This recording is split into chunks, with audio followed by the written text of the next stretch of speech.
Okay. No, I don't. Photo viewer. Windows 10 has some really rubbish software on it. Yeah, it does. Like, why would you ever use the Photos app instead of... Oh, cool. I want you to go and listen to Hello Internet's review of Rogue One. Okay. Like not now. Like we should record a podcast now. But like in the future sometime. I don't want to say anything else other than that. Just go and listen to it and come back to us and give us your thoughts.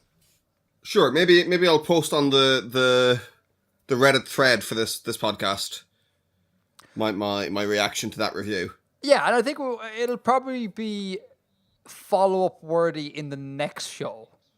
Okay. I don't think you can listen to it and not have opinions. Okay. So yeah, I will link you to the episode. I have an interesting thing to bring up, which is kind of long-term follow-up, I suppose. Comes from friend of the show, Zidnaf. Mm-hmm. And that is, he has read a theory that accounts for the accent problem that the listener from 2 shows ago was having. Remember they said that, there was many accents, and how come this is? So it was a Skyping... Like, as in the density of accents within Ireland. Exactly.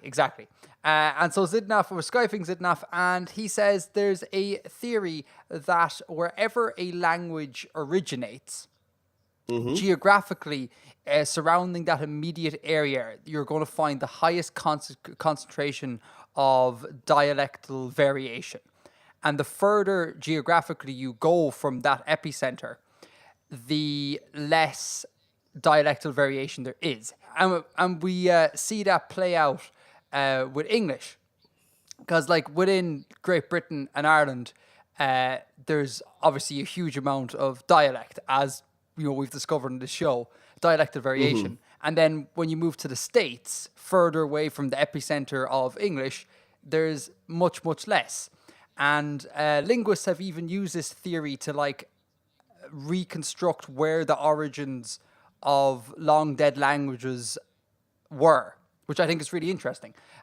So I have never heard this theory before, and if it is true, that would explain one of the reasons why you and I sound so different, and you and your brother apparently also sound so different. And I think this is good world building fodder for conlangers out there who are attempting to do multiple languages. Or at least someone who wants to write about dialect within their con world. I think that's a really cool thing that Zidnaf brought to light. Just be aware that like languages don't exist in a single platonic form. So don't create something and then assume that it will be entirely uniform all the time. And I think those irregularities can be interesting. But what I think is really interesting is that there's regularity to the irregularities. Do you know what I mean? It's like there's a almost like a reverse entropy sort of thing, as in like at for sure. Yeah, but like, the irregularities themselves are still irregular. Right? Yeah, exactly. It's just, there's they happen according to certain patterns. Yeah. Yeah, which I think is important for people to understand about, and it's something I didn't understand about. So, between Zidnaf and the listener, thank you.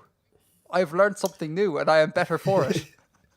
But yeah, that is interesting. That is interesting, and you can definitely see like within England that there's a huge variety in how English is spoken in England, and not all of it is to do with substrate languages. I mean, like, for example, Cornish English carries some remnants of Cornish language, apparently. Yeah. And they reckon, like, parts of, say, Cumbria, not so much nowadays, but certainly up to the early 20th century, there was elements of Brythonic languages in some of the more rural parts. But even in places where it's just English, there's kind of a lot of dialectical difference between the West Midlands and East Anglia. Yeah, exactly. And again, this it holds to the theory, which I think is super interesting. Speaking of irregularities, I have another kind of conlanging thing to bring up. I read this today on Reddit, and I thought, this is a thing that world builders should be interested in. Apparently, if Reddit is to be believed, the more common a verb is, the more irregular it will be. Which I again I did not notice. So conlangers out there, if you're make your version of the to be verb, make that highly irregular, because apparently that's a thing that happens in natural language, and kind of seems counterintuitive to me. You'd think that like the words that be used the most often would kind of like collapse down into their simplest form in a way. But apparently, like it's directly the opposite. They become more and more elaborate. Like again, like in English, like to be is a good example, and to have to a lesser extent. Yeah. So I actually think the opposite. You think the opposite, huh? Yeah. How come? Because we use it more often, right? Then it's something that we just easily learn by rote. So it can kind of be whatever, and we hear it in so many contexts, it'll always make sense. But if like a really rare verb was irregular, then we would have so much less opportunity to be exposed to what its irregular form is meant. So like, let's think up a verb you're going to use, pretty infrequently, like decant. Okay. I regularly decant tea, Bill. Yes, you may perform the action, but it's not a word you say very often. Yes, yeah. Like if so we say the word to be, and then was and is, stuff like that. That's easy to remember, but because we say it all the time, but we don't say decant all the time. So if the past of decant was Schlurbgerf, then we would have no idea what it meant, and we wouldn't have as much opportunity to learn those irregularities. That is entirely a better opinion than mine. Now that you've said it out loud, yeah, that makes absolutely perfect sense. Yeah, and yeah, exactly. Yeah. Even if the verbs were irregular, yeah, people wouldn't hear them very often, so they make the assumption that they were regular, and that will become common part. Yeah. No, you're actually scratch everything I just said. You are totally correct there. And because regular or irregular verbs are the ones that are used more often, they have more opportunity to mutate and to have changes and stuff creep in. Whereas, let's think of another pretty obscure verb. Solidify. To solidify as an obscure word. Verb. Verb. Is solidify a obscure? It's not a word that has a difficult meaning, but it's not one that gets thrown around a lot in normal conversation. Yeah, but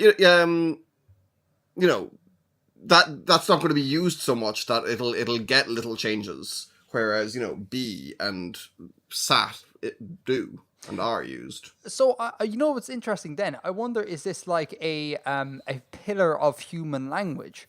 I wonder if this is like this with like all languages.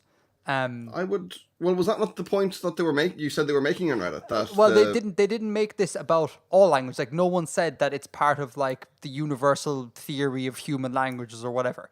Right. They were just like, and then the only examples that were mentioned were, what was it? It was Spanish was brought up. English was obviously brought up. French. It seemed to all be European languages. Like I wonder if you go to like sub-Saharan Africa, will their languages also exhibit this? Like, will hugely disparate languages exhibit that?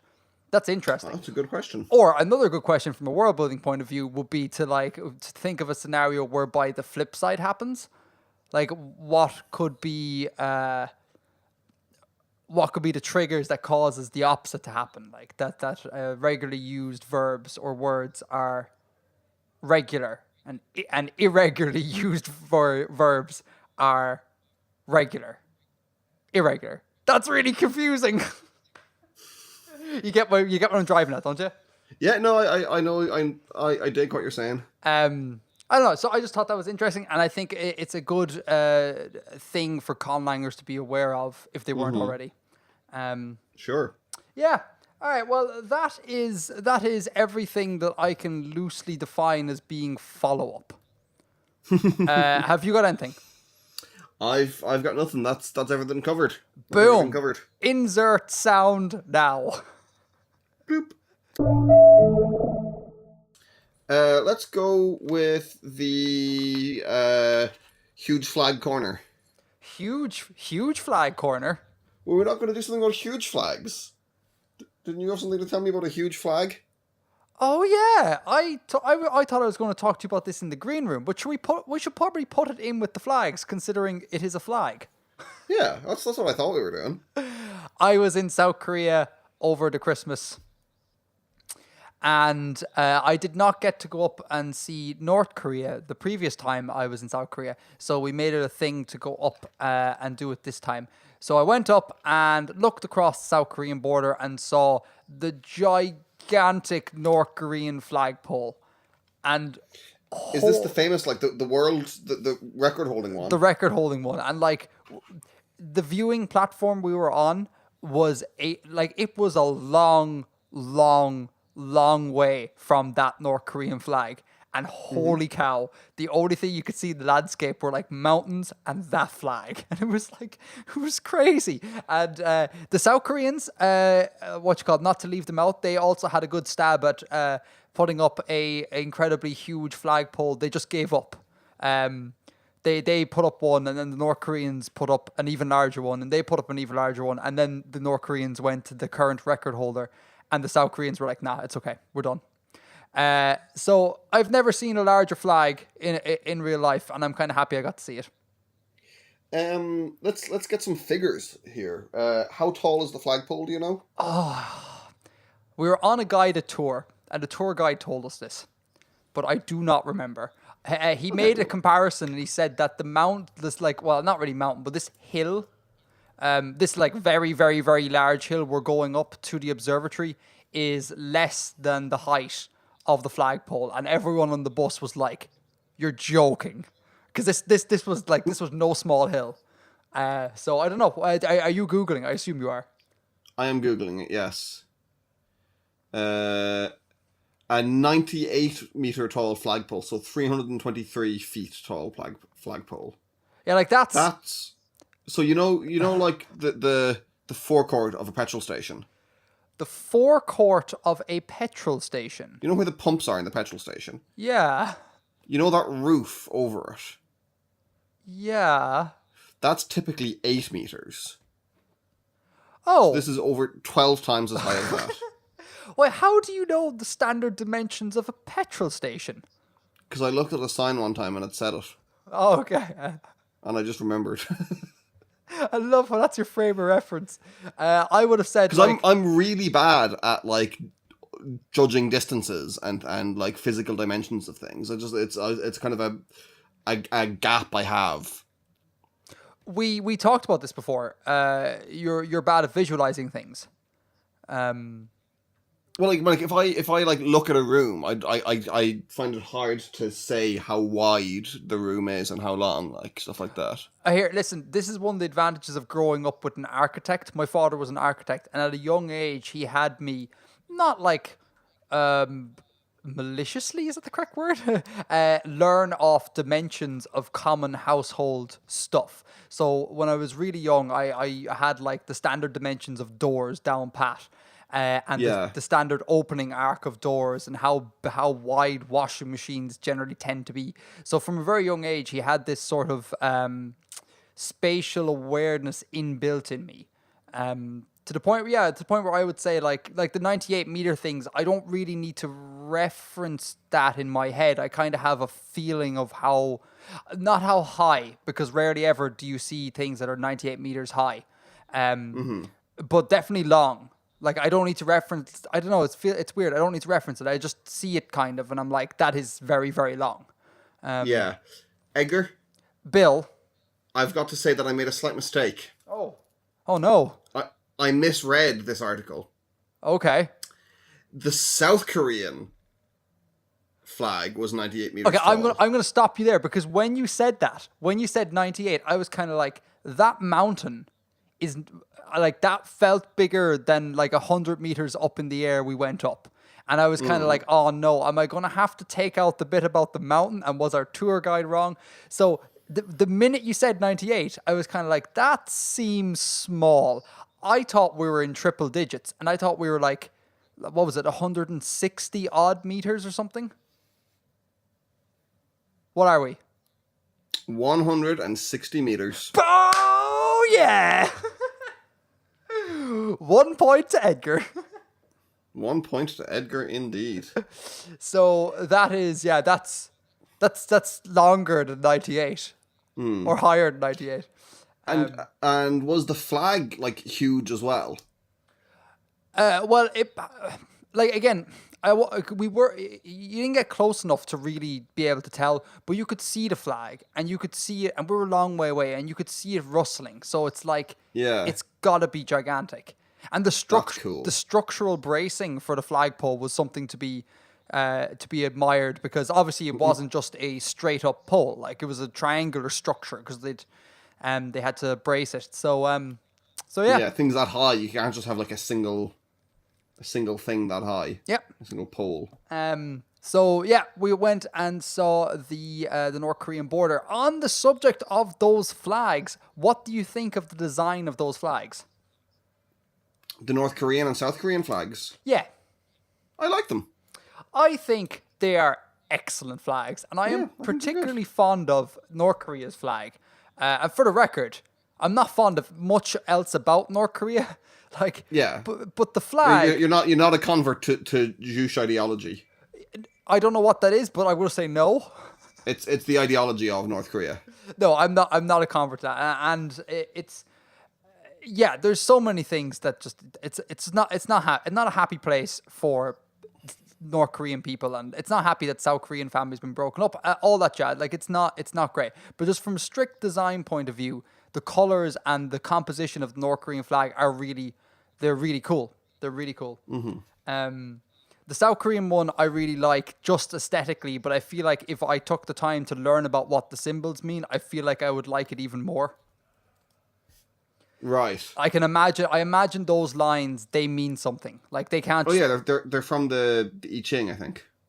And you're going to need to explain that. So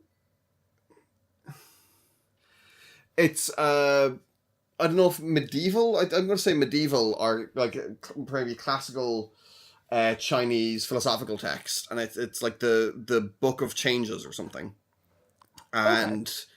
I think there's something. Let me think about this. There's 64. That seems like too many. Anyway, there's different kinds of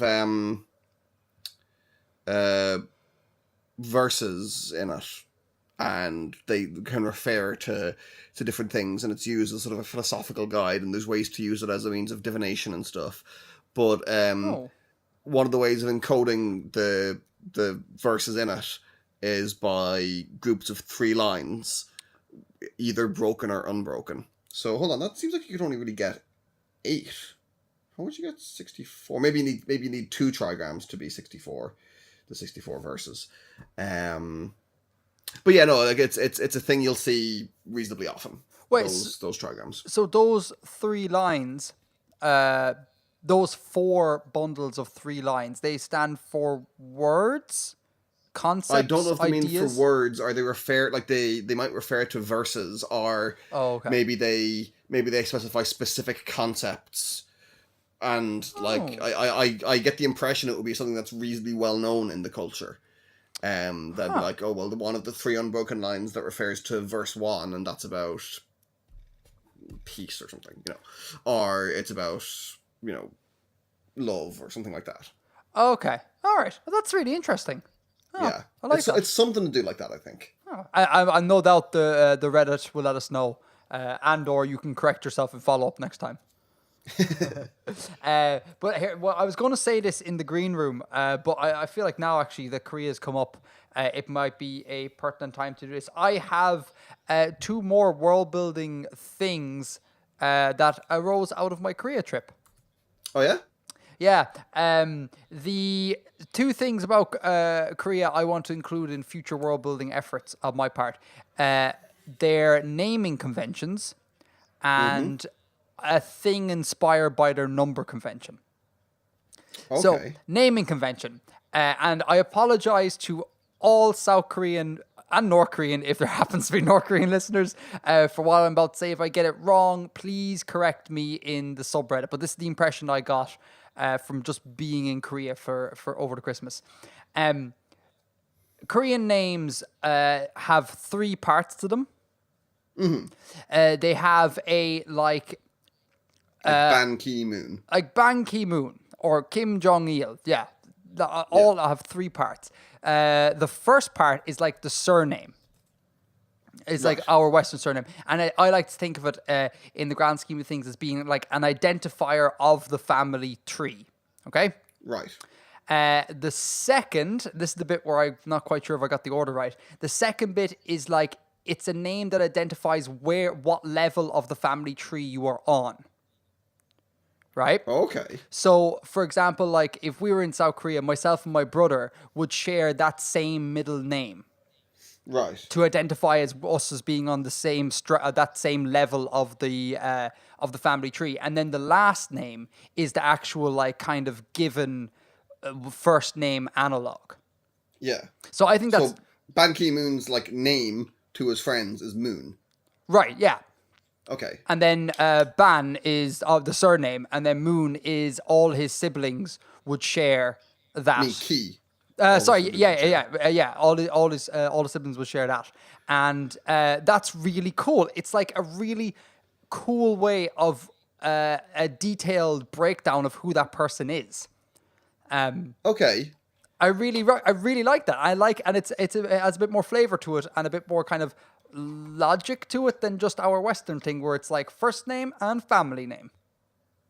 What distance is the middle name measuring?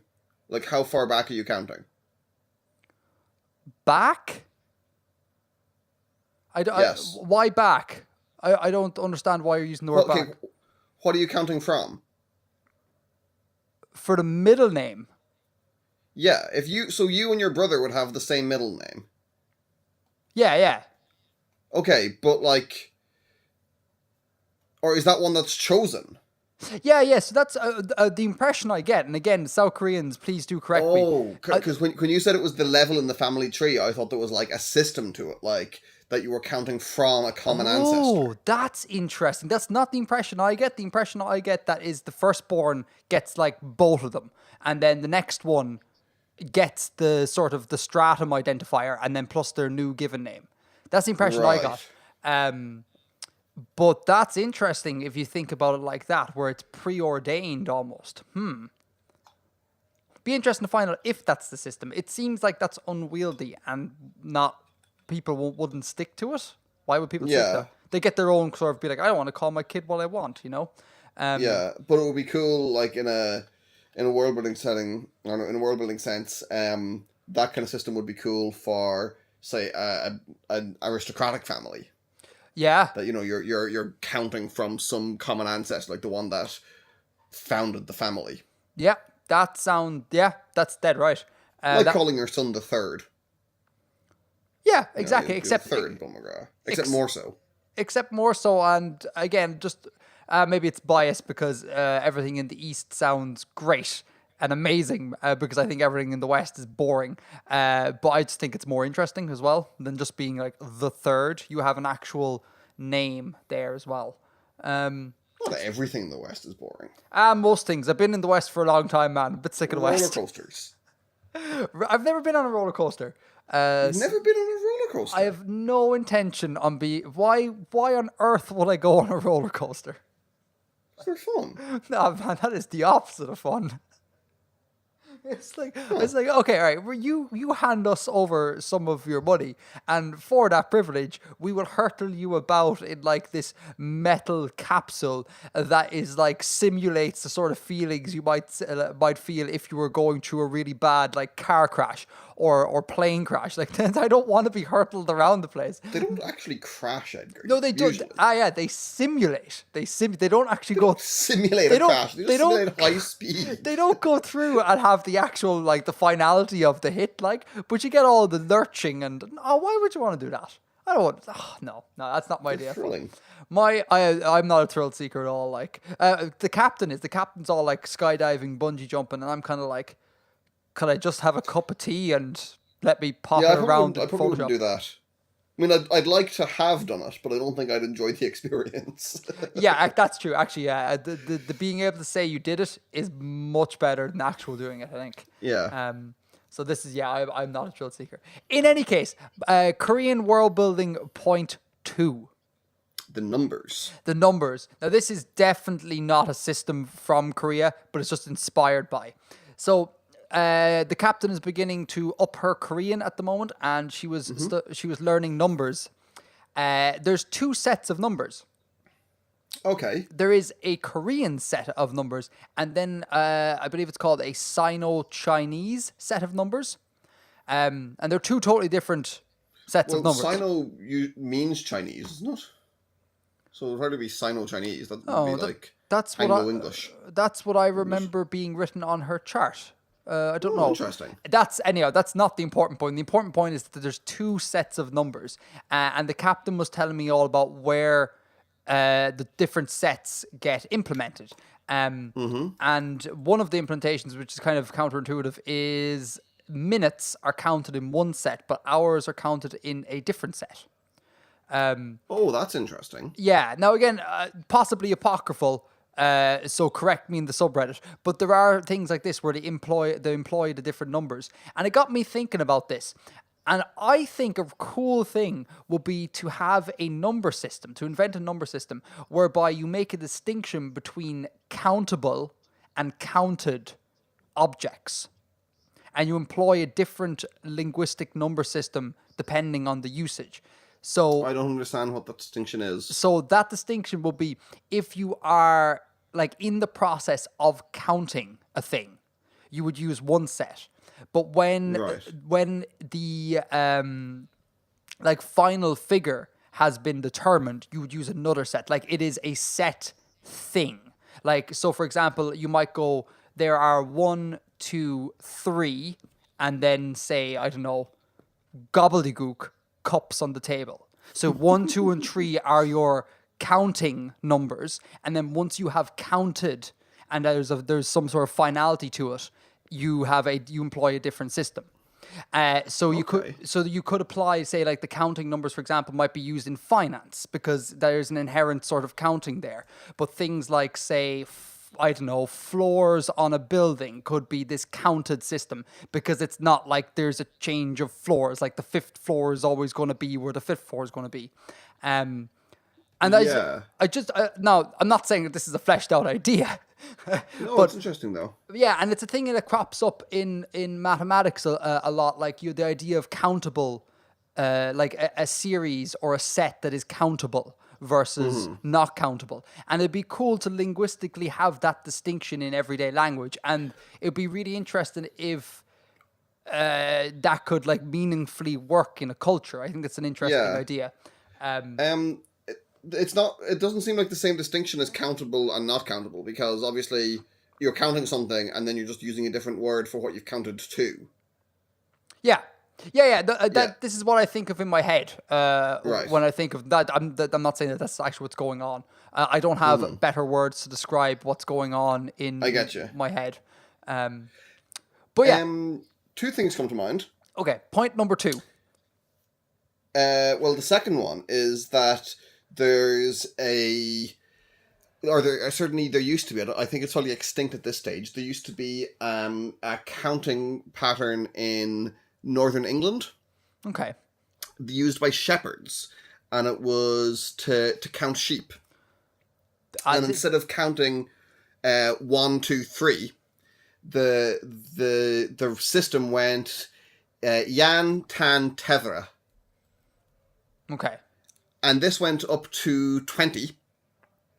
And at 20, they would drop like a pebble into a bucket, or they'd like have some kind of tally system, and they'd count over again. They'd start back at 1. So they weren't counting. It's kind of like what you're saying. They weren't actually counting with the numbers that they would use in normal language.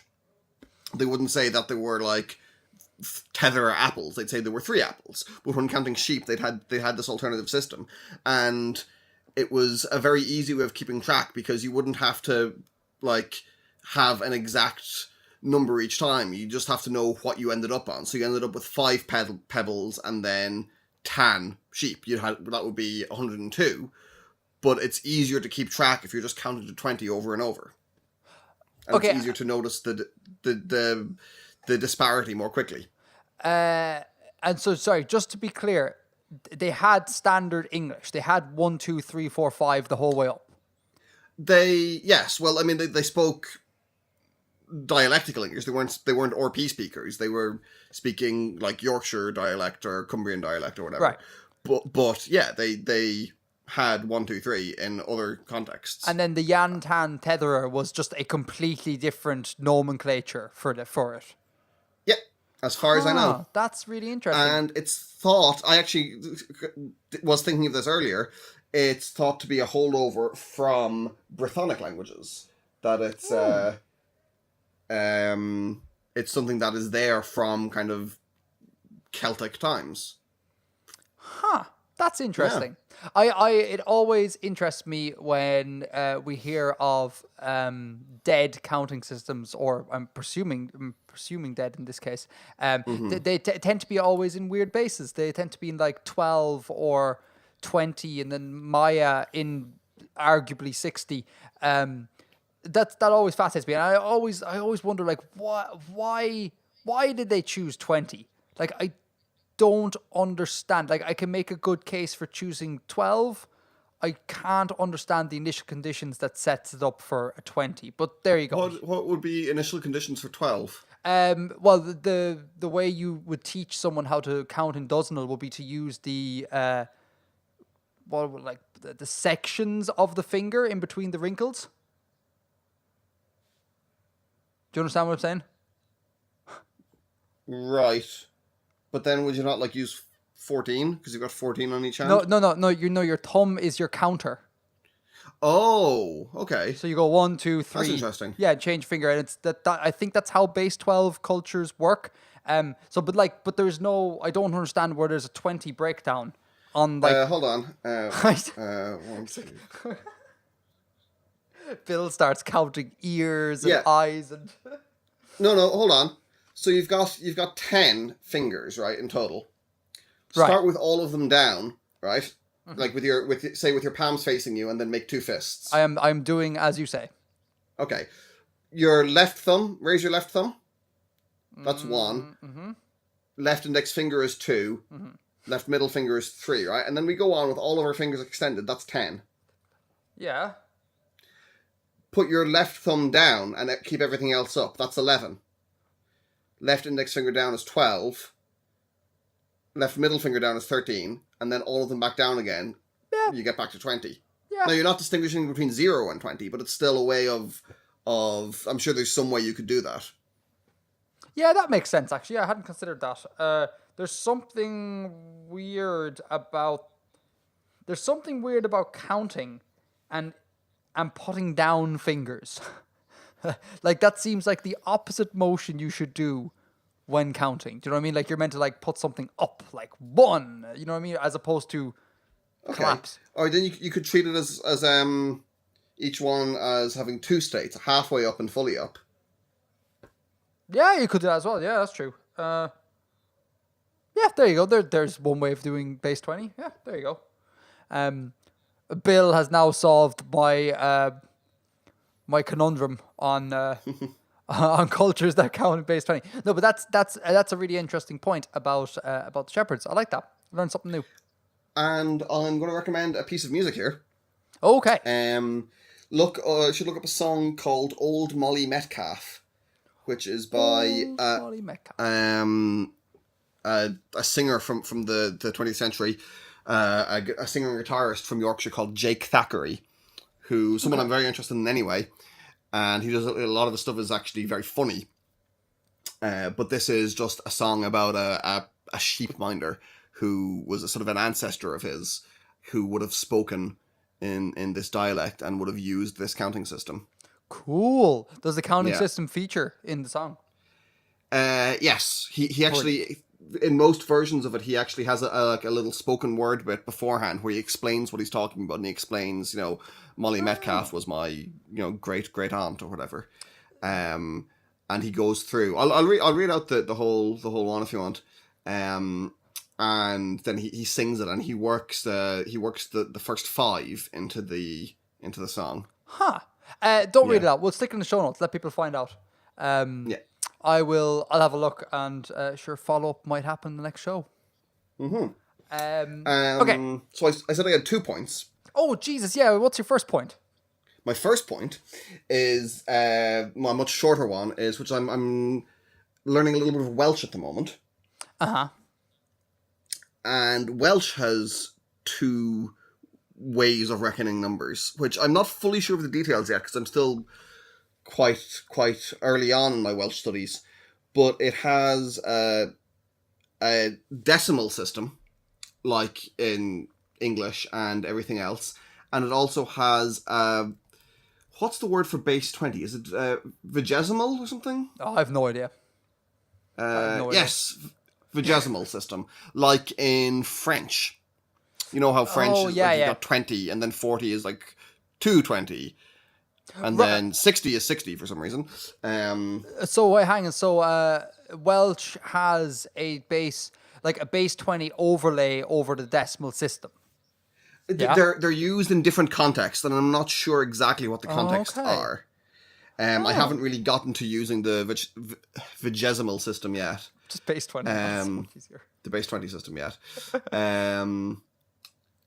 But yeah, there's some distinction there for some reason. Oh, cool. Wow, that's cool. I thought Korea would be an outlier in this, but that's interesting. Multiple counting systems, and again, it seems really counterintuitive to me because you think, Jesus, like it's hard enough to come up with 1 and get everyone on board with that, but then there's 2. Like it's just, I don't know. I wonder if there's 3. I wonder if we have many multiples. Like that would be trippy. Probably homework. Some language somewhere. That's true, but it's not like there's an infinite amount of languages. In fact, there's actually in the grand scheme of things actually quite a small collection of languages. So well, there's like 7,000 or something, isn't there? Yeah, that's not the biggest data point in the whole wide world. Well, actually, it's the entire world, right? But like, it's not the biggest data point, you know. There's a fair few. Yeah, it's not small, but but anyhow, cool. Some good points there. I'll have a look into these multiple numbered languages and see if I can find anything else cool. Cool. Okay, so. We actually talk about the other flags then now. Will we talk about the other flags? Yes. Let's talk. Now, which set of flags are you referring to? Are you referring to Flag Corner or are you referring to My Flag Building? Oh, Flag Corner. Okay, let's do Flag Corner. It's been like literally months. Okay. Can I open these links? Yeah. Open the first one. Just the first one. Okay. So this is the imager. Yeah. Current flag for Dallas County, United States. Yes, I saw this! Okay. It's the best. Okay, so for the listeners, welcome back to Flag Corner. It's been a long time. I've put in a seriously heavy duty week on Reddit this week, and on the Vexillology subreddit, which everyone should be subscribed to because it's awesome, we had an instance of one of the worst flags I have ever seen, and that is the flag of Dallas County, Iowa. And it is shocking. So, Bill, do you want to... I'll take the next flag in terms of description. Do you want to paint a word picture? The flag? Answer is no. I mean, I've actually had... This is such a small picture. I'm going to try and find another... There is no higher resolution. Anywhere on the internet. The OP for the post on Vexillology was like, this is the highest resolution I could find. But that doesn't even matter, Bill. Right? One doesn't need HD to see the through this one. Okay, so it says it's a white rectangle. I 1x2 maybe, or 2x5. I can't really tell. That's 3x5. Yeah, probably. And it says across the top, centered. And any guesses to what font that is, Edgar?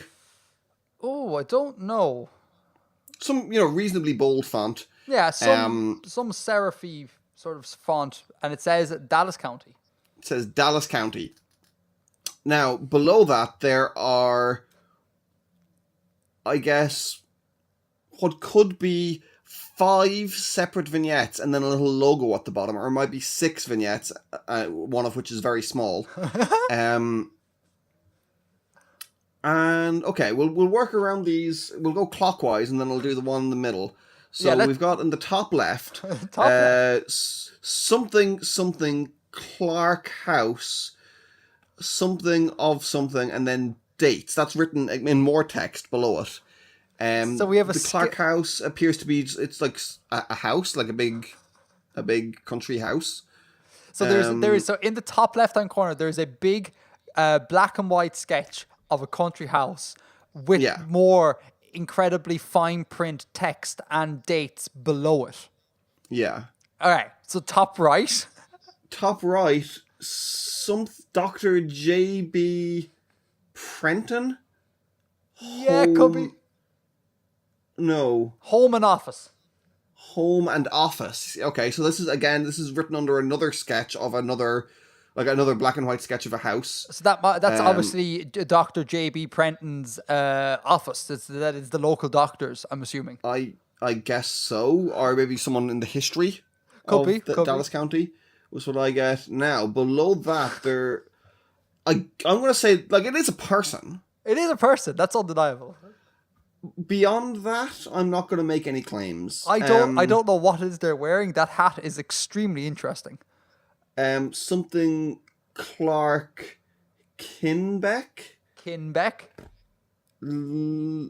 July 8th, 1916 to June 2nd, 19... I mean, that could be 1816. I don't know.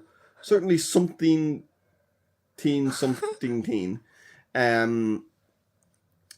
Founder of something trophy where. Okay, I've read that wrong. That's not a word. And then bottom left is a guy doing a karate kick? Yeah, doing a karate kick with like a big old black welly. And I think he's wearing wellies and jodhpurs. I think so. And it says Bob Peller. Bob Peller. Just Bob hanging out in the bottom of the flag, doing his karate kicks with his wellies. And there's more, like, that's really small. It says 1962 at the end of that text, as far as I can make out. Oh. Okay, now, then at the bottom, where this could be a logo or something, or it could be like another vignette. It's clearly a QR code. From here, my initial reaction was that it was like a small logo, a stylized logo of a load of books put together, and their spines, but across all the spines it says like the numerals for 50 or like SC or something, and there's like absolutely minuscule text below that. I'm not saying it is books. I'm just saying that was my first reaction. I'm not going to make any claims as to what it is. But the pièce de résistance of this flag is the centerpiece. So right in the center, with the houses and the people at the, you know, above and below and to either side of it, we have Dallas County Courthouse. Now this is actually quite legible, this text here. And it's a black and white drawing of, I would assume, the Dallas County Courthouse, a building somewhere in whatever the main town in Dallas County is. But what really makes this pop out of the rest of the texture is that it looks like its roof is on fire. Yeah, it does. Now, I realise that it's not that the roof is on fire. It's some kind of red slate roof, and that's the only bit of colour that they've chosen to illustrate on the flag. Wait, no, hang on, Bill. I think you're entirely wrong. The fiery bit cannot be its roof. What? Why? I think it's meant to be a red slate roof, and like it's got peaked roof, and like it's like got several different peaks, like it's got several gables there. Oh, I kind of see it now. Oh man, that maybe really, it is on fire. That really, maybe it is on fire. I was like, I looked at this for so long, and for life of me, I couldn't understand why there was fire behind the courthouse. But that makes sense. It's a roof. Look, if you look at it on Wikipedia, it does have kind of a reddish roof. Oh, did you Google Dallas County Courthouse? No, just Google Dallas County, Iowa, and there's a picture of it on Wikipedia. There's a picture of the courthouse on the page. So their courthouse isn't burning. It's just the roof. So what makes this flag just like a triumph? Like, never mind the fact that it looks like their own courthouse, which they're holding in such high regard, to be placed in the center of a flag is burning.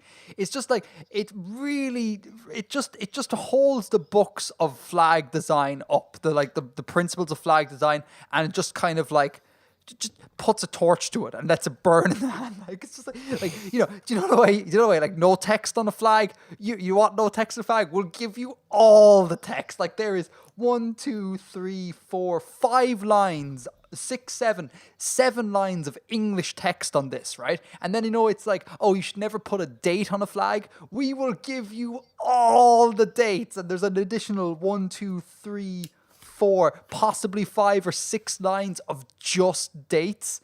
And then it's like, don't do anything too complicated. Don't do complicated drawings. And it's like, you want complicated drawings? We'll give you 5 complicated drawings. It's just, it's an utter train wreck. And then the fact that it looks like they just didn't care about the color of the flag. It's kind of like, oh yeah, we need to put loads of complicated pictures on it. White? Yeah, okay, cool. It's just brilliant. It's a flag that you could just print out, no bother, because it's just black and a little bit of red, sheet of A4 paper. Yeah, exactly. So as with most things on Reddit, the initial post is nearly always great, but it's in comments where you really truly find the golden parts of vexillology. Okay. And that would be the third link, Bill. The third link. So we're skipping. Oh, sorry, hold on. We're skipping two for a second. Skipping number 2 for a second. Okay. Okay. So third link. Can I open this? You can open it. Go for it. No, don't. Why did you open 6 times? Dear listeners, Bill is 7 having times. Shocking internet problems today. Oh my god, this is amazing. Did you not see this in the comment thread? No. I was so happy when you said that you heard. You seen this in the comment thread. I was like, oh no, he knows the gag that's coming. But you don't, and it's brilliant. Isn't that the most glorious flag ever? What on earth is this? Okay, so I'm going to take the description for this one. This is a flag, the flag of Adair or Adair County, again in Iowa. And this is the same plain rectangular thing. It's tricolor, so yellow band on top, white band in the middle, again the similar yellow band on the bottom.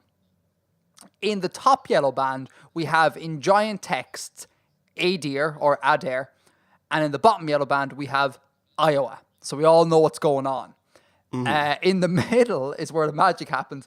We have, just like the Dallas County flag, we have black and white depictions of various things that must come from Adair in excruciating detail. So we have something that can either be a Ferris wheel or the mage character from Final Fantasy IX.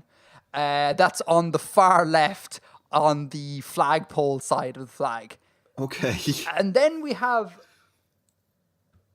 something that I can only tell that it looks like a 2-headed bull. That's obviously not what it's meant to be, but it looks like a 2-headed bull. No, I'm with you on that. I think it's a 2-headed bull. That's a 2-headed bull.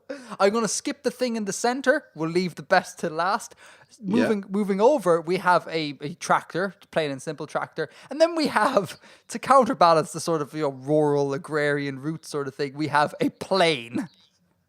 And then it looks like a fighter jet kind of plane. It's not like it's not like a passenger jet. It's not a crop dusting plane. This is not agriculture planes, and this is not a 747 to take you around the country. This is a specialist plane. Yeah. And then in the middle, we have what can be described we want to keep this episode PG. There's very many R-rated things that this could be described as, but I'd putting my PG hat on. This looks like a uninflated yellow balloon with a big, massive smiley face on the roundy bit at the top, and it is so strange, until you learn that that is in fact the Adair County's water tower. Yeah. They have a giant water tower in Adair County that is just yellow and has a giant smiley face on the front of it. Does the actual water tower actually have a smiley face? The actual water tower has a smiley face. Now, I spent about 2 seconds. That's nice. That is, no, it is nice. Like, and it makes sense. It's like a prominent thing, but it's just the rendition of the water tower on the flag is so. Yeah. It's so lo-fi and it's so adorable looking and it's just so silly. The far left element. Yes. The leftmost element in the center. To me, that looks like a pharaonic headdress, perhaps. You know, with the blue and gold stripes on either side. Yeah. Yeah. Or it could be like a badge, like a policeman's badge. Oh, it could be a policeman's badge, yeah. But beside it, I'm pretty sure that's a two-headed cow. I have a question regarding the two-headed cow. Yeah. Is the two-headed cow, is it on skis? It could be. It looks like it's on skis. And then further to that point, what is the black thing lying to the left of the two-headed cow? Maybe it's a two-headed cow that just come off a ski jump, and that's the shadow. Yes, Bill. Undoubtedly, that is what it is. I like how the tractor has a shadow as well. Yeah, That's just like such an unnecessary detail. It's great. I know, right? And again, it's another thing, like, you know, bad flag design, put a gradient on things. We have a nice little taper, little shadow tapers. Yeah, that flag is golden. A Redditor redesigned it, and like clearly the only logical option here is to have a giant yellow flag with just a smiley face on it. Like, forget everything else. Like, that's clearly the best. Like, there's actually a good flag to be had out of this. I'll link this in the show notes as well. I love that flag. Just a big yellow background, smiley face, and it's like their water tower, and that is the happiest, cutest, most fun-loving thing ever, and I fully endorse that as a flag design. This is great for like comic relief, but they actually have a genius flag, and they should go and do it. Yeah. So anyhow, those were my adventures in Flagland. I will link all the stuff in the show notes, and like I said, anyone who's not subscribed to the Vexillology subreddit should be, because it's amazing. I thoroughly agree. Okay, have you got anything else to add on that? No, that's me all flagged out. That was good. Okay. I'm reading 1984. Uh-huh. By George Orwell. George Orwell. George Orwell. God, the most awkward thing to say. George Orwell. Anyway, so I'm reading 1984 by George Orwell at the moment. I'm about maybe like just over halfway through. Before I get into the mapping point I have about this, it was sold to me as being like a really dark and depressing book. Mm-hmm. It's totally not. Like, how far did you say you were into it? About halfway, maybe 60%. Okay. Like, I get that, like, it's obviously not like, you know, this isn't Willy Wonka's Chocolate Factory, right? We get that. But like, the love story, spoilers for 1984, but the love story at the center of it is the most adorable, cute, and romantic thing ever. Like it's like the start of the book was horrible and dingy and grimy, and then this love story happened, and you're just kind of like, oh, and you get really emotionally involved in it, and you forget about the nasty world they live in. And so I found myself like eager to keep listening to the book. As opposed to being like, oh, I have to slog through yet another paragraph of just like overwhelmingly depressing dystopian stuff. Like, it was he's done the thing he's did there, like the juxtaposition is great, it's glorious. That's just a little point. The point I want to talk about is about the world map of 1984. Does your edition have a map in it? No, I do audiobooks, man. Okay, I've never seen an edition that has an actual map. Right, but we can glean from the details of the book what the map sort of kind of looks like.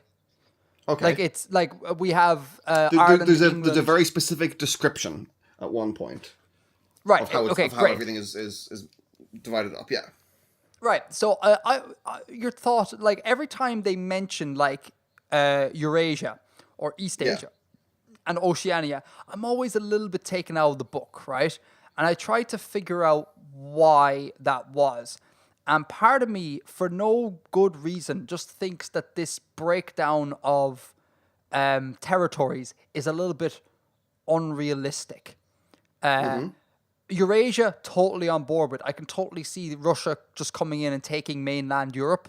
Like that's. I think there's a logical thread from when the book was written to that happening. I think that's fine.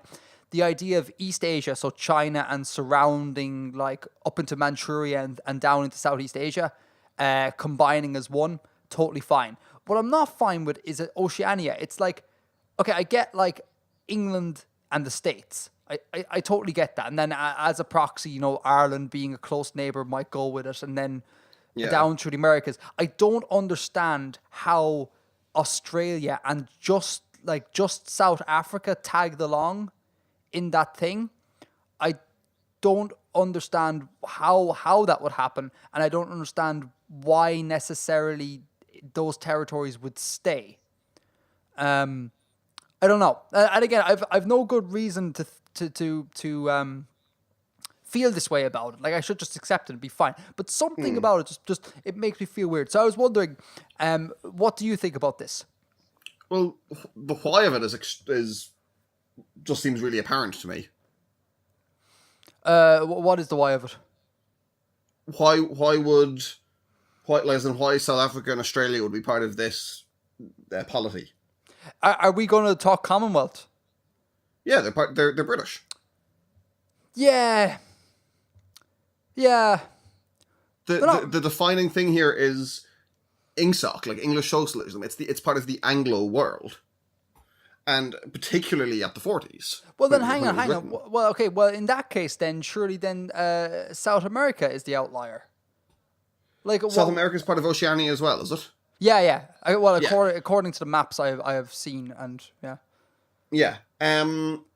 Like, how does okay, fine. If I accept the Commonwealth, an extension of North American hegemony. Okay. Which, considering how the 20th century went, again, not all. I mean, it was done in a more hands-off kind of way, but it was, not altogether outrageous. And my other thing is that's taking the information available to characters within the book as being the truth. Right. Which is something probably worth considering. Okay, so it could be that Oceania isn't like that at all, or... Yeah, I mean... Yeah. Again, I don't know how far you've gotten here. So there is a very important scene in the book. Will I describe it? I can tell you exactly how far I've gotten. The last thing I listened to was Winston accepts to be part of that like rebel group. What are they called? The Brotherhood? Are they called the Brotherhood? Right. So I don't know if that helps with what you're going to say. Not really, because it's been so long since I've read it. There's a scene, I think it's reasonably early, where there's like there's a big rally to celebrate their war against Eurasia, and then in the middle of the war, or in the middle of the rally, someone like people go up and they take down the signs and they put up different signs that say that the war is against East Asia instead of Eurasia. Oh yeah, no, I've read this bit. Yeah. So I mean, what the characters within the book believe about the world isn't necessarily reliable. Okay. Yeah, no, that's... Especially about the wider world. Not that they're necessarily unreliable narrators and what happens to themselves, but...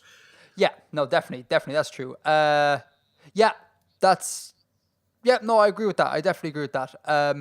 But if we assume that what they know is correct, like Orwell is describing his idea of how the Earth would break down through them. Oceania is still weird to me, and it just popped into my head there. What's the deal then with, like, is the entirety of the Commonwealth isn't embedded within Oceania? Like, India, as far as I'm aware, is not in Oceania, and surely India is like one of the like big ones in terms of Commonwealth.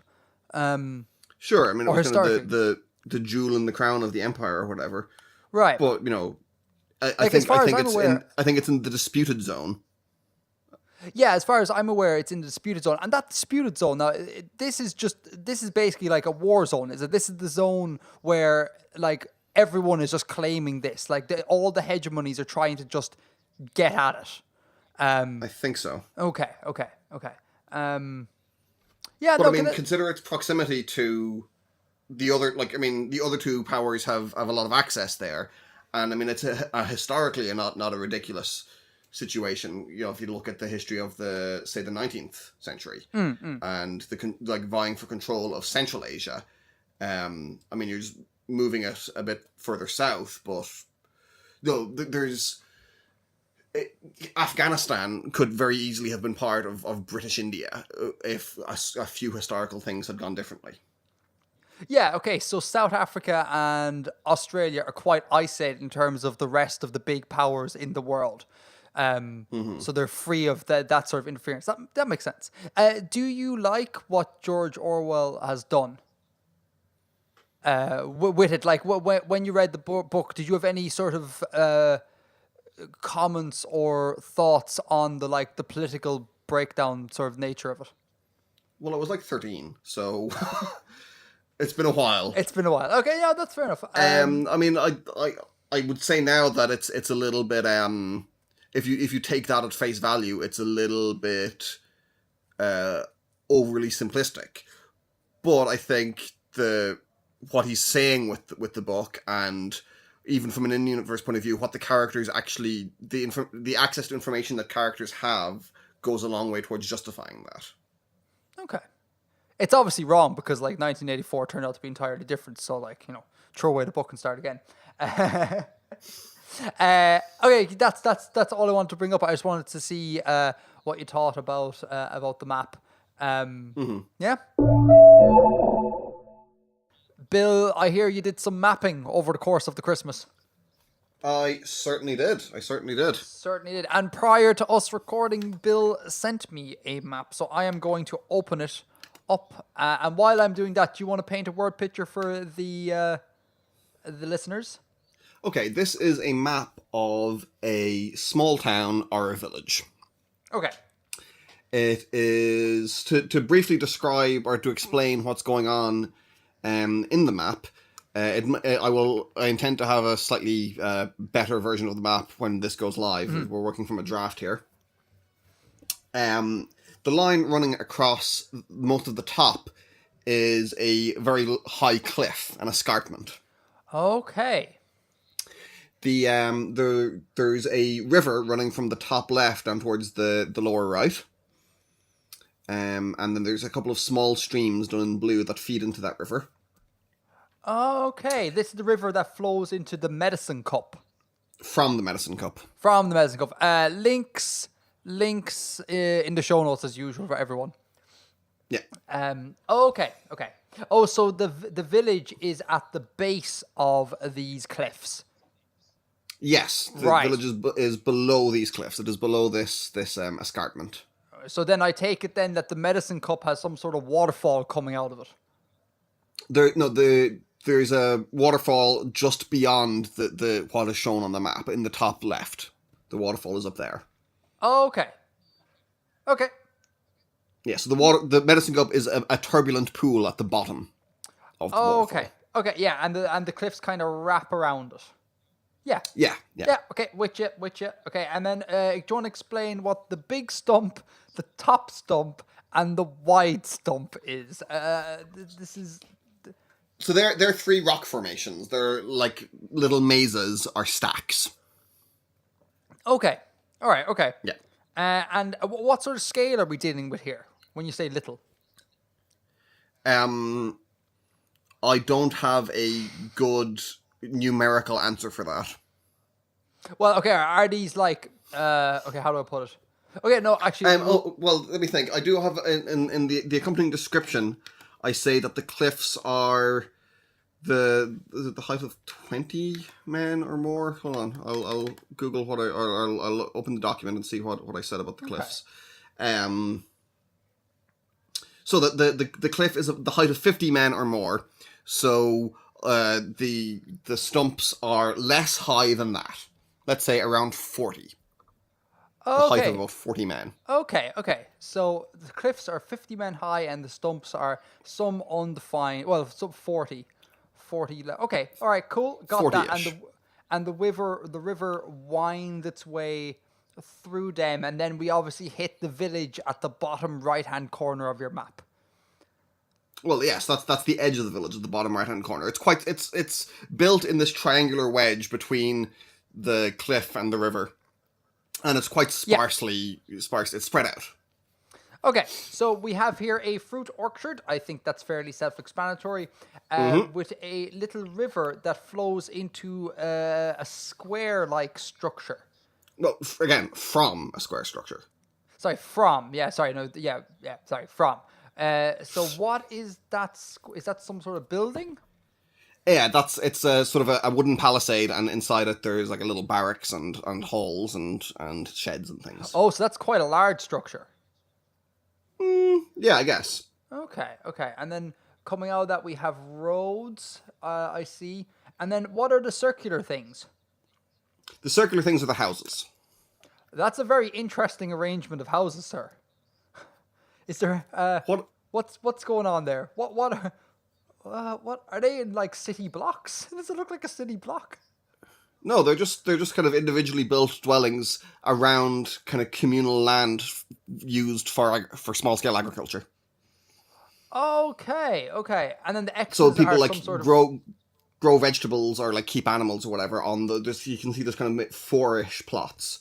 And people like grow vegetables there. Okay. Or keep their goats or whatever. Oh, cool. And then the X's are like some sort of wall or fence or something. Yeah, it's the kind of the boundary, the one running kind of north to south from the cliff to the river, is the edge of the village. Obviously, it's got it's like hedges and walls and fence. It's not a single continuous structure, but there's something at every point along there. And then the one running from the main fence to the stream is an internal one, and they use the top right there as a sort of a corral for herds. Okay. And can you explain to me what the other large square structure is at the bottom near the river? That's a sort of a warehouse where like stuff from river traders is kept or things like that. Okay. A boathouse kind of thing. Cool. In my head, this seems like quite a... With the cliffs and the mesas, it seems like quite a idyllic little place. I don't know if that's what you're aiming for. And there's a waterfall, and also the languages you're using, like the medicine cup and big stumps, top stumps. It reminds me. I don't know. This is obviously quite a low tech setting, isn't it? Not necessarily overall, but I mean, yeah, you don't need a lot of technology for this. Yeah, I like it. So why did you choose to do this sort of map? Well, we said that it would be somewhere in Handwavia or Dagger. Obviously, right. I'd be working in Handwavia, and it's probing at an area of interest that I have kind of bubbling away in the back of my mind in Handwavia, in the main planet of Handwavia. Okay. And it's sort of...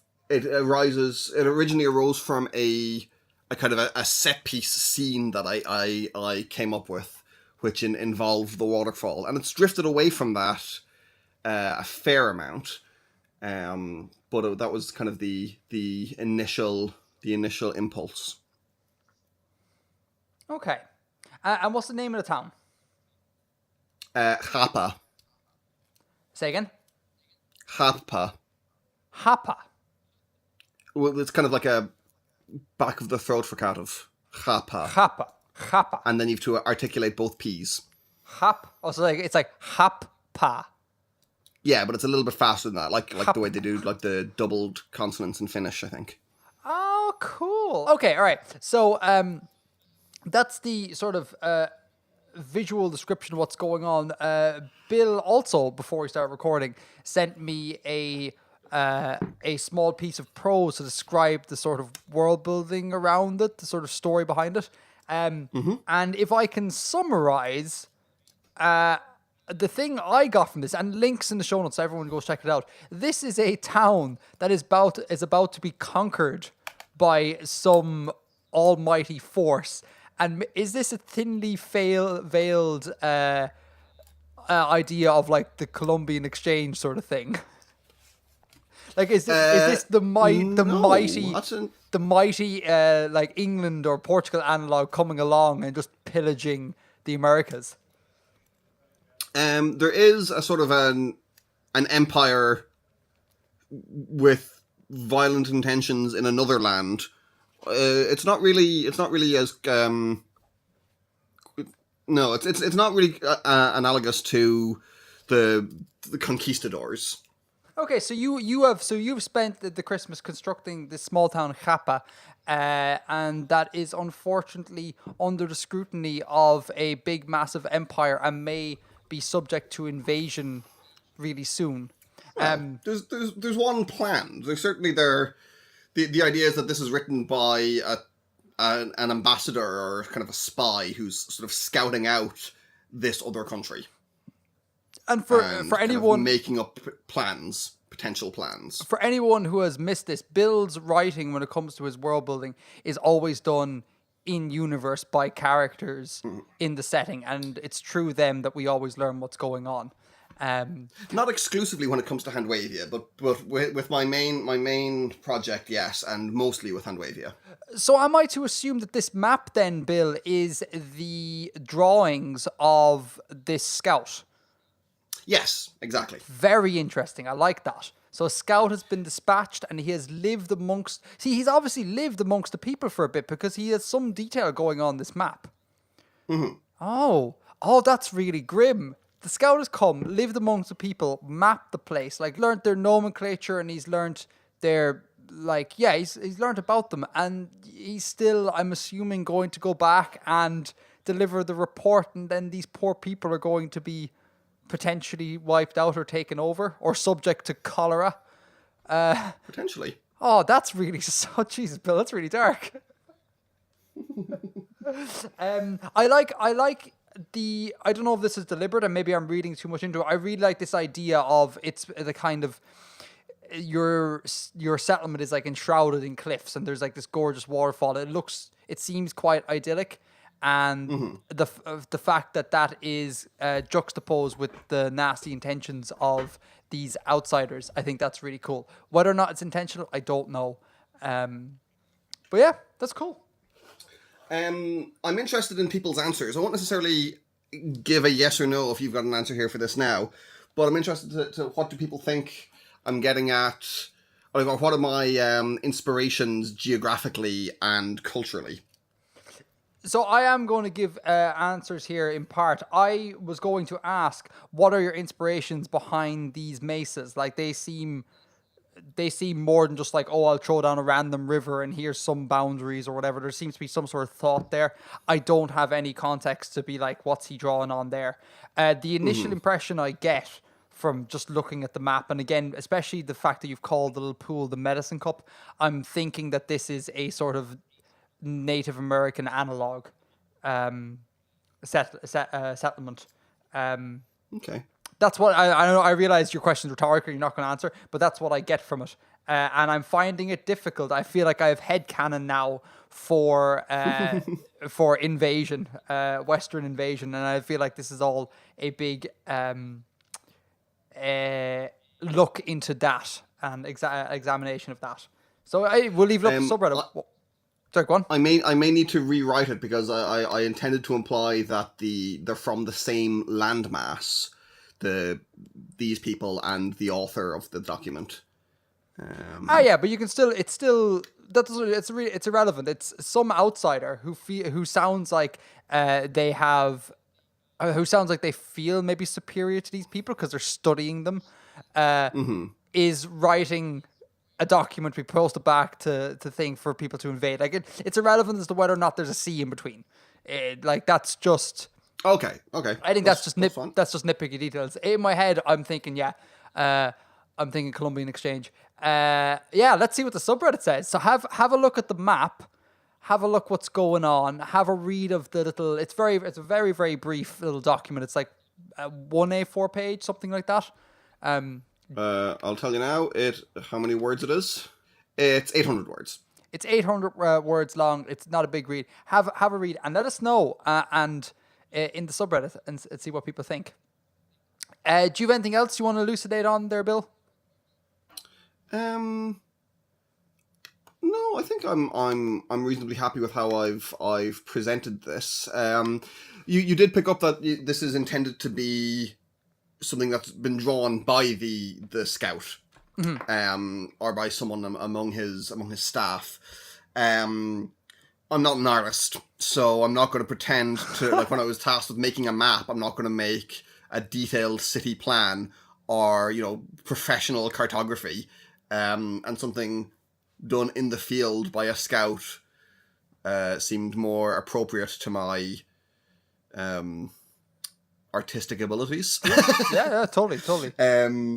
Not that it's a task that isn't difficult or doesn't require skill, but I'm assuming that the envoy's original scout who was drawing the maps fell in a pit or got gored by an animal or something, and they had to give it to his backup who wasn't quite as good at drawing.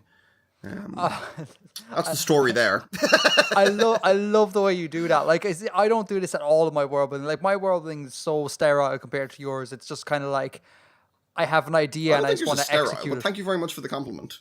Well, I think it is because, less lived in. My world building is like what the prequels is to the original Star Wars. It's kind of like sterile, less lived in, and like just there for the execution because I enjoy the execution of it. Where I feel like you like to explore these things. Like, I would never be like, oh, I'm going to draw a map that is intended to be drawn by a scout. I'm going to be like, how good could I execute this map? And do you know what I mean? Like, I have a very different approach to you, and I think your approach is a much more engaging. And I feel like you do this. You actually make fiction from your world building. It's supposed to be you just world builds for the laugh. So yeah, I think that's really cool. The way you're like, someone was intended to do the cartography. They died the way people do on journeys sometimes, and then someone less equipped does the cartography, and that's genius. I love that. I think it's so cool. So yeah, everyone have a look at the map and let us know what you think. I'm assuming is comments and criticisms open for this, Bill? Oh, absolutely. I mean, like, absolutely. Just feel free to tell Bill that he split his rivers. It's fine. Like, don't ever split the rivers, I haven't. I haven't. Will we go on to some flag stuff? Yeah, I'm looking forward to seeing what you've come up with. Okay, so open up the Dropbox folder. As we all know, I was tasked with doing some flag designing, right? My shtick here is that I decided to design a flag for the rebels in the dagger setting. And I had a pop at it, and in typical Edgar style, I couldn't just do one, I did 4. So I approve. Thank you. So the first flag I designed, again, all in the show notes, is a skull flag. Okay? It is, to give a very brief word picture, it is purple on the hoist side. Is it called the hoist side? I think so. Yeah, it is purple on the hoist side. You think we'd know at this stage? I know. Tell me about it. It is purple on the hoist side. It is black on the fly side, I believe it's called. And there is a skull placed just off center on top of the two sections. And the flag is perforated at the edge. It is in 4 little spikes. What do you feel when you see this flag? What do I feel when I see this flag? What do you think my creative impulse was? Why did I choose the decisions? What does it speak to you, Bill? Well, you left out one thing in the description of the flag. Oh yeah, which is that in the center of the skull, there's kind of a golden, I guess would be the term, kind of yellow-orangey disc. Yeah, there's a yellow-orangey disc in the center of the skull, and there's also what is the silhouette of a gas giant with rings there as well. Oh. Oh, so now do you want to try Oh, and have... that's clever. Oh! So now do you want to have a stab at what you think the meaning might be? Well, the skull is surrounding the gas giant It is. and the golden. So I guess the golden disc is the sun, the local star, and it's about symbolizing some kind of dominance over the system, whether that's the skull is the brutality of the current regime and its dominance, or the skull is a symbol of their rebels and it's their projected and their hoped for future dominance. Man, the author is truly dead in this case because that is not what I intended, but that is genius.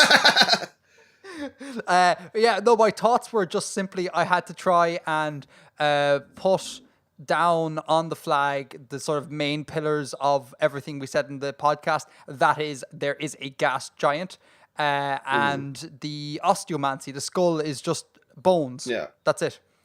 And the outline of the skull can be formed from a single continuous loop, which brings us back to the knots. The outline of the skull is a trefoil knot, exactly.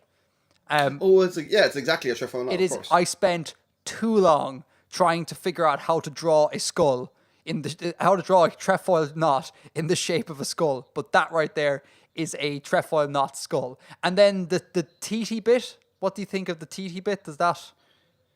It reminds me of something quite specific. All right. What's a quite specific thing? In Warhammer 40,000. There, a lot of the art is this like incredibly detailed kind of black and white art, at least in the older editions of the rule books that I'm familiar with, and it combines this sort of biotech aesthetic with kind of a high baroque religiosity. So one of the things you often see is like skulls, like disembodied skulls with bionic implants flying around, and they have electronics trailing from them, and they have like prayer scrolls attached to them as well. God damn it! And they're a really striking image, and they're something that I looked at a lot when I was a child, looking at these books, and so just the dangling things from the bottom of the skull reminded me of that. And the way it looks kind of like circuitry diagrams reinforced that as well. That is exactly it was meant to be like, and to invoke the idea of circuits, so the idea of biotech. That's literally it. Yeah. And I hate the way whenever you have an idea, someone else has had the idea before you. But yeah, so that was the whole point: is get bones on the flag, get the nanobots, or something that invokes that on the flag, get the gas giant, and get the yellow disc is actually meant to be the planet. Oh, okay. And get that on the planet. And then regarding the colors, my design brief for myself was use colors that are not used on flags. And I looked it up, and those colors, the least used colors on flags, are purple, brown, and grey. So I attempted to use purple, brown, and grey. And as a result, a bit of canon for everyone, I've now decided that the fluid that is injected into people in Dagger is purple in colour. Just so I can... The X fluid. The X fluid. I still have to come up with a name for that. Maybe that's next week. Well, I still come up with an actual name for my country, so... Yeah, well, that's true, my planets, so... hand wavy isn't going to cut it in the long run. So that is that flag. I felt that was too teenagery and angsty after a couple of days of looking at it. So I decided to move on to flag number 2. Okay. It didn't... I pressed the button, it didn't go. Prefecture flag. Okay. Okay. Cool. So this thing, if I remember correctly, because there was many iterations of the prefecture flag, so I think this is a square purple background. Rectangular. A rectangular purple background with this circuitry idea from the previous thing, except it's in the shape of a T. And in the sort of circular bits, and there's 3 circular bits at either points, at the end points of the T, and within them there is a brown colored circle, is there? Okay, yep. Yeah, It looks gold to me from the surrounding colors, but yes, it is brown. It's sort of browny, goldy color, and then it has a black outline around it. Yeah. And this was a simplification of the previous idea. Purple for the X fluid, and then the idea of the circuit. The T, there is no D sound in my OA language, so I replaced it with a T sound. So that's T, that symbolizes tagger. Okay. So that is literally the symbol from my how to come up with a writing system video. That is the symbol for the T sound. So that's, Oh, it's in OA, T is T. Yeah, the T glyph it represents the T sound. Okay. Exactly. Cool. So that glyph is just the first letter or whatever of dagger. If we assume that dagger is pronounced with a T sound over there. If I had thought about all this, I would have put a D sound in OA, but I didn't.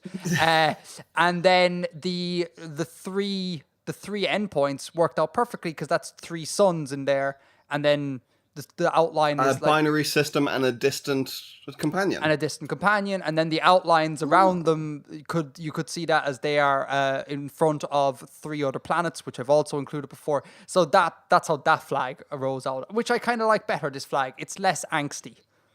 Mm-hmm. But then, Bill, I went. Sorry, I'm waffling. But then I went. It's boring. So I did the third one. Okay, can I ask you a question about the prefecture flag? Sorry, yeah, go for it. Yeah. What does prefecture mean? Oh, yeah, it looks very much like it's in keeping with the Japanese prefecture flags. Like, they all have this solid color background and then some sort of really modern, angular sort of glyph in the middle. So this would fit perfectly in with that design scheme.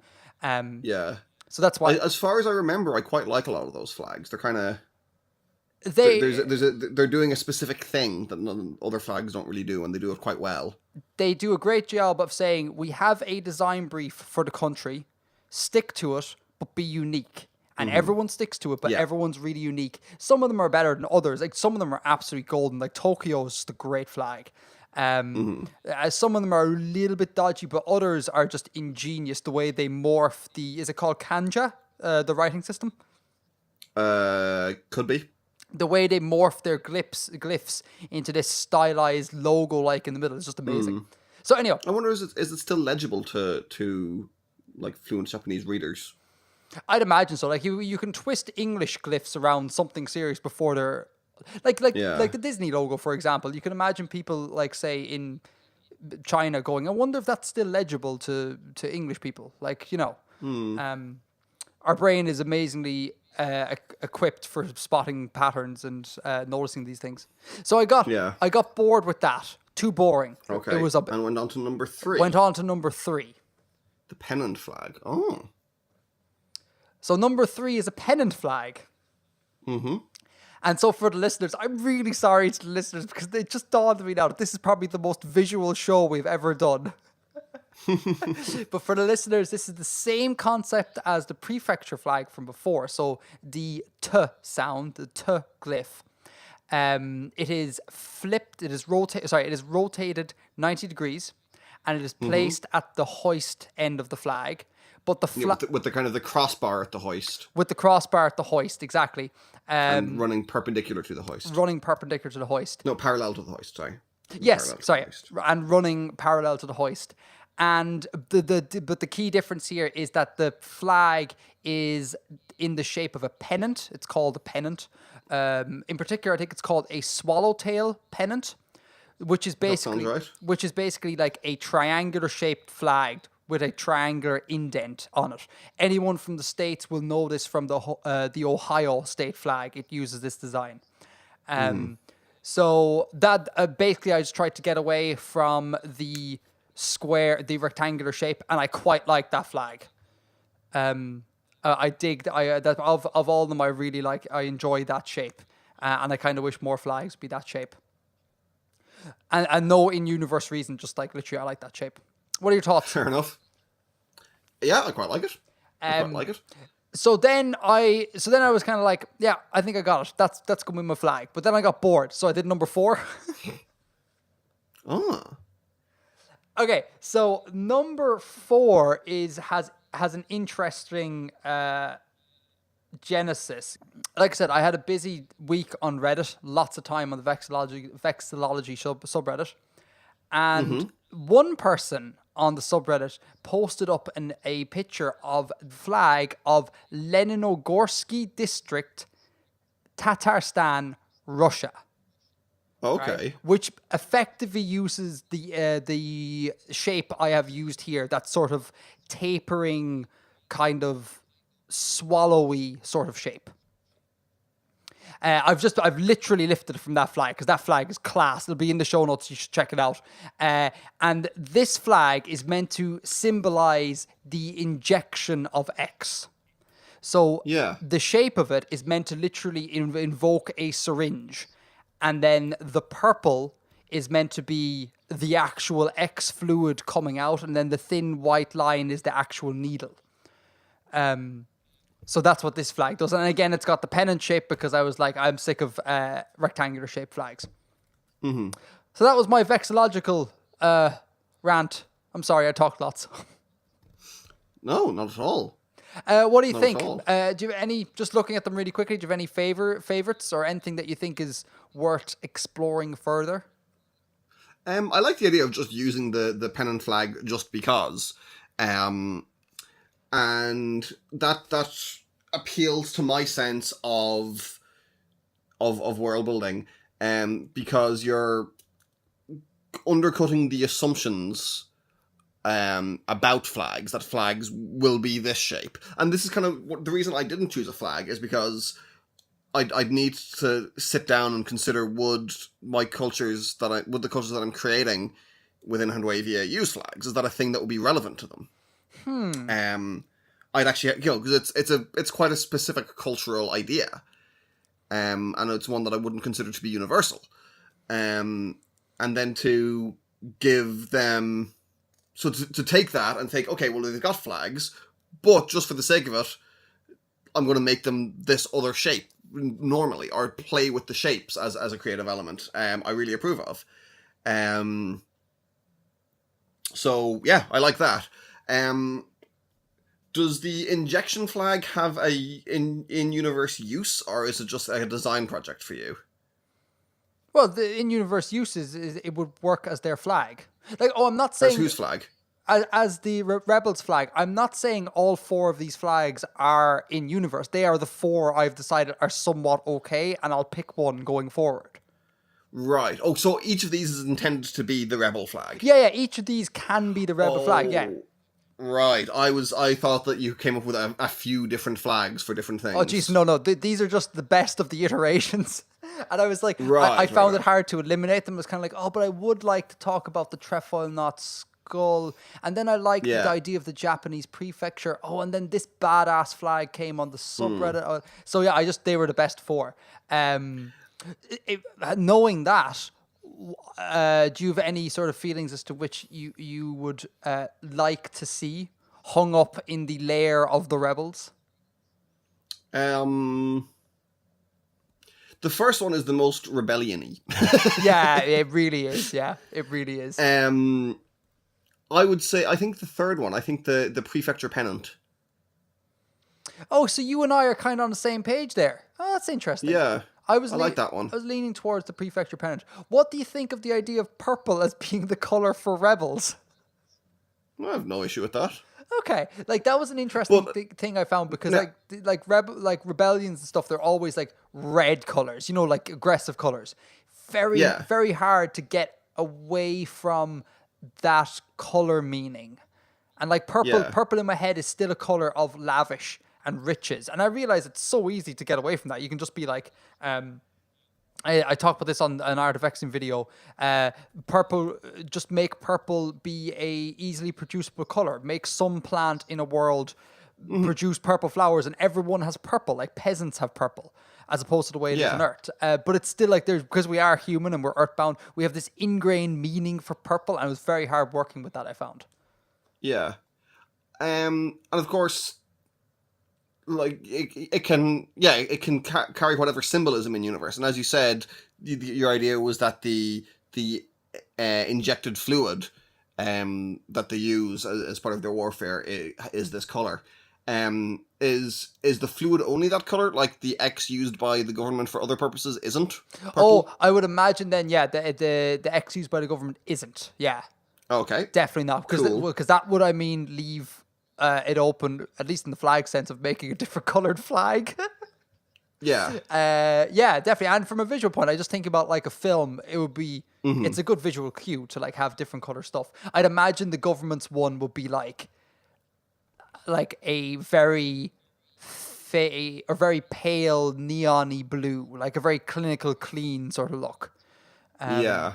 You know, just to make to give this a sense of like refinement. Like they have crafted this beautiful tonic, right? As opposed to the rebels who are just kind of like, I don't know, some murky purpley color.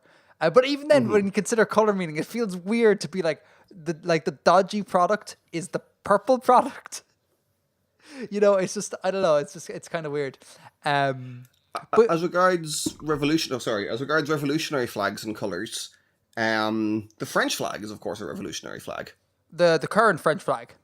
Yeah, the tricolour. Oh yeah, but it's got red, man. That's always red. Yeah, but it's also got blue.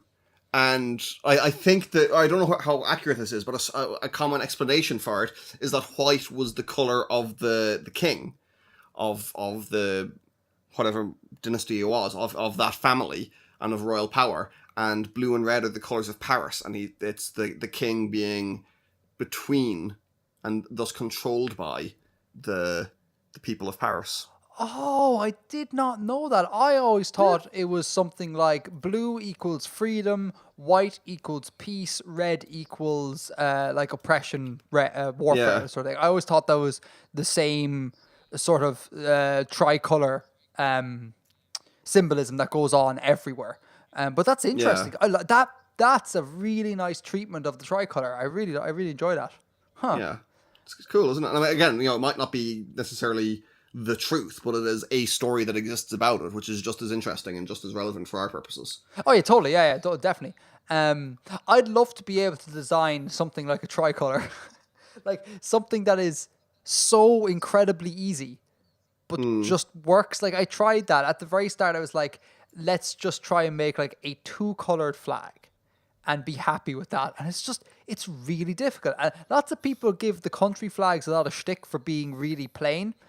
But when you actually go to design a flag, if you limit it to like, no logos, no emblems, just like 2 to 3 colors, it's crazy, crazy difficult. Like vexillology, it's a seriously tough area, like to work in. It's crazy. I agree. And a lot of the easy, effective ones have been taken by hundreds of years of flag history. That's true. That's very true. Oh, final point in this I want to bring up. It's something I might explore if I have time. In figuring out about the pennant, I came across the various other shapes of like medieval like banners, and I don't have the correct nomenclature for this, but like banners and these pennant-y type things. Like the flags used to be a whole lot more diverse than they are now. Mm-hmm. I'm half thinking of like doing the full sweep, like designing like a banner and a traily type thing, and then a pennant, and making the flag culture of my world like straight out of medieval times, and like this nice kind of sort of. It has a sort of lo-fi element to it. Like, remember the whole shtick about like the magic system arose on the old world, and it comes from like low-tech principles or whatever. So this idea that you have like super high-tech bio-enhanced warriors, but they hang out in like underground dens that are decked out like the hall of a castle. Yeah. Like that aesthetic, once I figured out about that and the different shapes and morphology flag, I was like, that is a cool aesthetic. And that could work really, really well, like subtly enough that it's not jarring. So that is something I thought. Could you send me something about that, about the different, like what the different shapes are and what they're called? Because I'm not really aware of that. Give me a second. So I just sent Bill a yet another image. Again, I apologize, listeners, of the different shapes of flags one can use. Check it out, it's in the show notes. And this ranges from like the rectangular flag and square flag we all know and love to things like flag with schwenkel and swallowtail with tongue. So there's a whole load of cool like historic variation that's gone on, and it would be awesome to implement that in like a super futuristic cyberpunk setting. I think that would be really cool. What are those banners that? Okay, this may not be accurate, but it's banners I associate with Japan and with kind of like feudal Japan. Those Nobori. Yeah, they're like the vertical banners. Yeah. So that's another thing, and that's from like that's not on that list either. Yeah, so there's so much to play with. Like, so when people, and of course you can invent your own. You will hear that's not the easiest thing in the world. I tried that as well. I was like, let's come up with my own shape, and like after like the umpteenth attempt at making like a hexagon shaped flag, I was like, no, okay, let's stick with known forms because someone wiser than I has gone through and like real world tested these things. So let's just defer knowledge on this one. But yes, so at some stage maybe there might be like dagger bunting or like a dagger banner and things like that. So so yeah, there you go. That was my flag stuff. So that was flags and that was mapping. So that was this month's world building. Next month, I have some ideas what I want to do. Do you have any ideas what you want to do, Bill? Well, I'm going to cheat a little. I've already got a fair bit. Well, not a fair bit, but I've already broken ground on some stuff. Oh, do you want to tell us what that stuff is? Yeah, I've started working on a bit of a conlang. Oh, cool. So do you want to talk? Man, totally talk conlanging next time. Yeah, sure. Cool. All right. So that's you. On my end, a listener wrote in and said something to the effect of, "Can you do like monster design, like like megafauna or animals and things?" Oh, that was Callum 2. I just found the comment here. Well played. World build some animals. World build some animals by Callum 2. Callum 2. Yeah. So I kind of want to have a crack at that because I have never, like, as much as I've never done flags, like at least I'm somewhat involved in looking at flags, I've never attempted that at all. So I want to give it a shot. Just the subreddit and the internet, this may fail. But I gotta give it a crack. So you happy with that? You do conlanging and I do some animal design, yeah? I actually have a couple of animal ideas bubbling away as well. Do you? But, well, kind of, yeah. Now it's more. I'm taking something that has existed, running a little bit outside of what happened in history, and then putting it into one of my worlds. I might talk about that, but I might talk about conlanging either. We could make it an entirely animal episode. No, I take that back right now because if I fail to make an animal, let's not decide to make an entire animal episode. Yeah, let's do that. Let's do conlanging and let's do Edgar does animals and see where it goes from there. Awesome sauce. Yeah, is that us? I think that's everything. Cool. Do we have anything to say in the green room? We definitely don't, man, because we're over time. Okay, let's wrap it up. Okay. Ready? 1, 2, 3. Edgar out. Edgar out.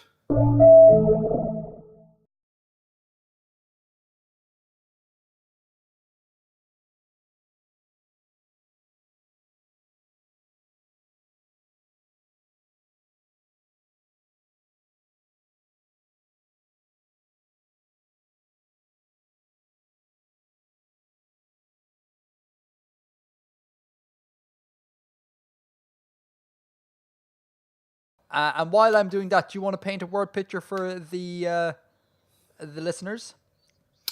No, I think I'll let them actually look at it rather than trying to describe it because it's a visual thing. That's hilarious.